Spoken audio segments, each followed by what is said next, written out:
दोस्तों, मेरा नाम है कुमकुम बिनवाल। होंगे इस देश में बहुत सारे गोदी न्यूज चैनल्स, होंगे उस गोदी न्यूज चैनल्स में बहुत सारे स्टार एंकर्स जो कि मोदी जी का इंटरव्यू वगैरह भी लेते होंगे, कभी कभार एक दो बार साल में मोदी जी के साथ फोटो वगैरह भी क्लिक कराते होंगे। लेकिन क्या किसी भी न्यूज एंकर का ऐसा जलवा है, ऐसा स्वैग है कि विदेशों में, जी हाँ दोस्तों, विदेशों में उन्हें सुनने के लिए भीड़ जुटे, उन पर फिल्म बने और उस फिल्म को देखने के लिए भी बड़ी तादाद में लोग जुटे। ये जलवा केवल कमाया जा सकता है दोस्तों, ये जलवा चापलूसी या चमचागिरी के जरिए हासिल नहीं किया जा सकता।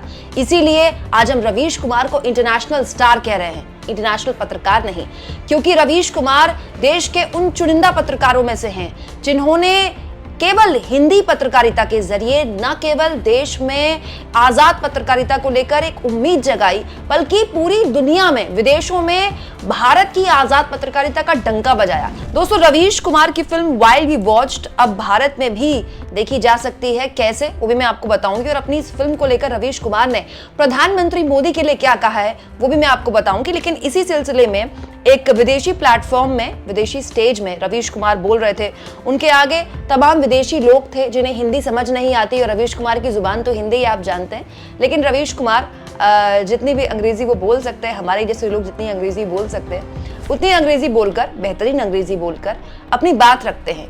कम शब्दों में जो बात रवीश कुमार ने रखी है दोस्तों, वो विदेशी मीडिया के आगे, विदेश में भारत की पत्रकारिता की न केवल पोल खोलने वाली है, बल्कि एक आजाद पत्रकार को पत्रकारिता करने की, ईमानदारी से पत्रकारिता करने की क्या कीमत चुकानी पड़ती है, ये भी इस बात की ओर इशारा मिलता है। क्योंकि रवीश कुमार ने अपनी इस छोटी सी स्पीच में अपनी पत्नी और अपनी बेटियों का जिक्र किया है दोस्तों। जी हाँ, अपनी पत्नी और अपनी बेटियों का जिक्र, जिसका जिक्र रवीश कुमार बहुत ही कम करते हैं। रवीश कुमार ने इस प्लेटफॉर्म में कहा, जब एक पत्रकार नफरत, झूठ फैलाने लगे और सरकार का चीयर लीडर बन जाए तो वो लोकतंत्र को मारने का औजार बन जाता है। जब अनगिनत न्यूज चैनल वही काम करें तो वो इंसानियत खत्म करने का औजार बन जाते हैं। भारत में ज्यादातर मेन स्ट्रीम मीडिया लोकतंत्र और इंसानियत का अपमान है। मैं अपनी पत्नी नोएना, अपनी बहादुर बेटियों तनीमा और तनीषा, जिन्होंने बहुत कुछ झेला है, और मेरे करोड़ों दर्शक जिन्होंने मजबूर और निराश महसूस किया है, इस आपराधिक मेन स्ट्रीम मीडिया की वजह से उन्हें शुक्रिया कहना चाहता हूं। वो एक आशा की किरण बनकर आए, मुझे सपोर्ट किया और मुझे पत्रकारिता की उम्मीद दी। आपको जब भी मौका मिले पत्रकारिता को सपोर्ट करें, आप ऐसे एक बेहतर लोकतंत्र पा पाएंगे। दोस्तों, रवीश कुमार की इस छोटी सी स्पीच के दो हिस्से हैं। एक, जब वो कहते हैं कि एक पत्रकार जब सरकार का चीयर लीडर बन जाता है तो वो लोकतंत्र का हत्यारा बन जाता है, लोकतंत्र को हत्या करने का औजार बन जाता है, और जब तमाम न्यूज चैनल्स ये काम करते हैं तो वो इंसानियत को खत्म करने का औजार बनते हैं। और ये हुआ है दोस्तों, पिछले 10 सालों में यही तो हुआ है।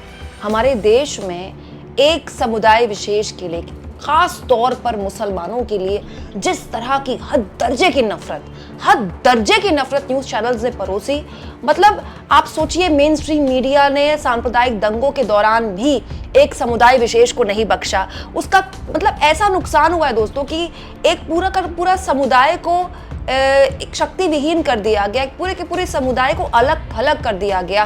पॉलिटिकल पार्टीज, राजनीतिक दल भी उनको लेकर मुखरता से बोलने से बचने लगे। ये तो शुक्र मनाइए इस देश की जनता का, जिसके रगों में, जिसके खून में आज भी लोकतंत्र जिंदा है और हमेशा रहेगा। इसीलिए उसने इस मेन स्ट्रीम मीडिया को सिरे से खारिज कर दिया, और इस पूरे के पूरे चुनाव में मेन स्ट्रीम मीडिया का जो भी प्रोपेगेंडा था उसको एकदम रिजेक्ट कर दिया, 1% बाय नहीं किया।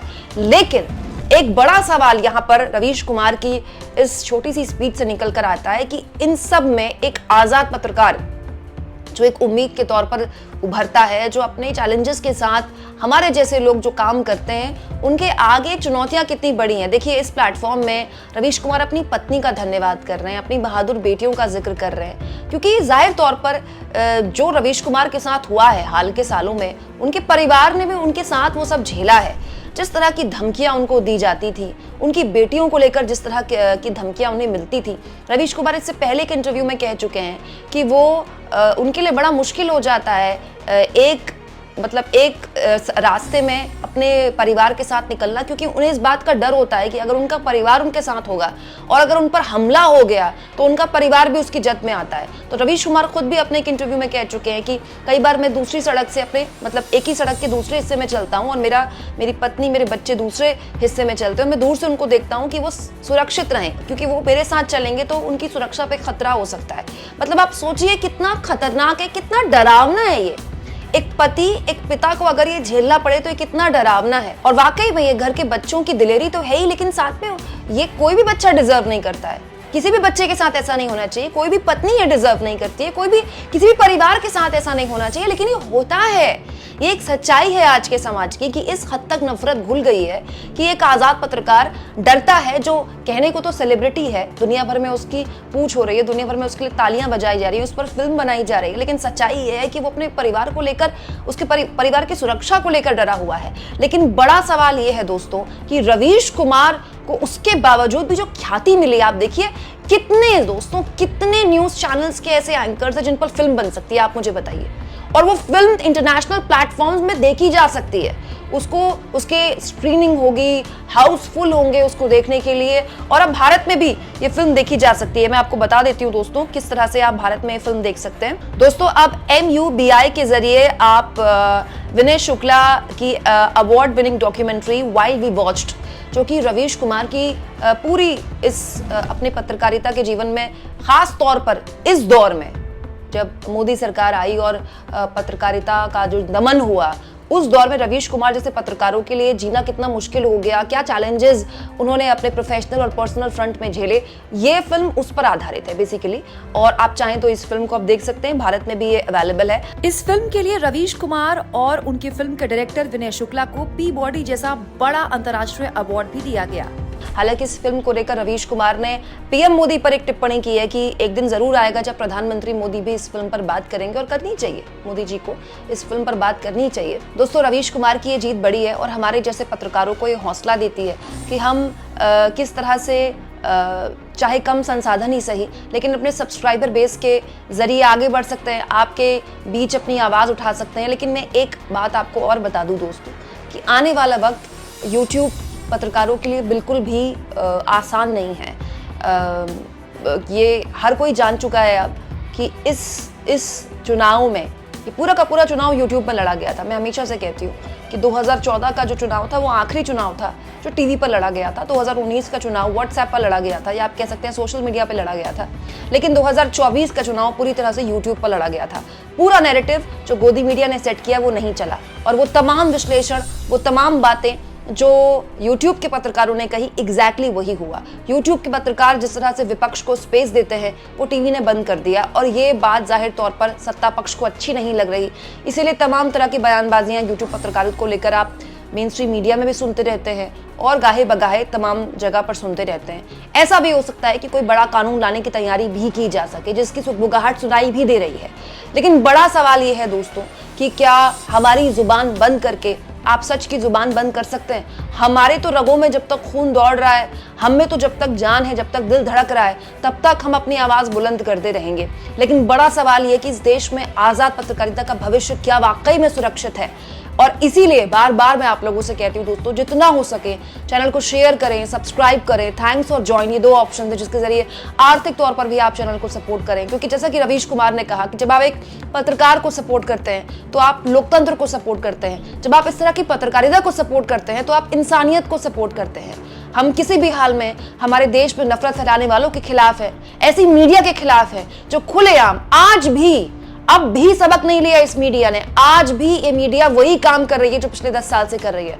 उसके बावजूद भी इन तमाम मुश्किल हालातों में हम अपना काम कर रहे हैं, आगे भी करते रहेंगे। लेकिन आप लोगों से गुजारिश है कि आप सपोर्ट हमारा करते रहे, क्योंकि यकीन मानिए आने वाला वक्त यूट्यूब पत्रकारों के लिए आसान नहीं रहने वाला है। हम लगातार किसी ना किसी तरह से टारगेट में रहेंगे, और कभी ना कभी किसी ना किसी पर भी कैसे भी करके उसको टारगेट किया जा सकता है। दोस्तों आप इस मुद्दे पर क्या सोचते हैं? जिस तरह से विदेशों में रवीश कुमार जैसे पत्रकारों को सुनने के लिए लोग आते हैं, उन पर फिल्में बनती हैं, उन फिल्मों को हाउसफुल लोग देखते हैं। रवीश कुमार विदेशों में जाकर मेन स्ट्रीम मीडिया, भारत की मेन स्ट्रीम मीडिया के परखच्चे उड़ाते हैं, और वो भी लोग सुनते हैं। ये भी तो दुनिया में सुना जा रहा है ना कि रवीश कुमार जैसे पत्रकार हमारे देश की so called main stream media के लिए क्या बोल रहे हैं।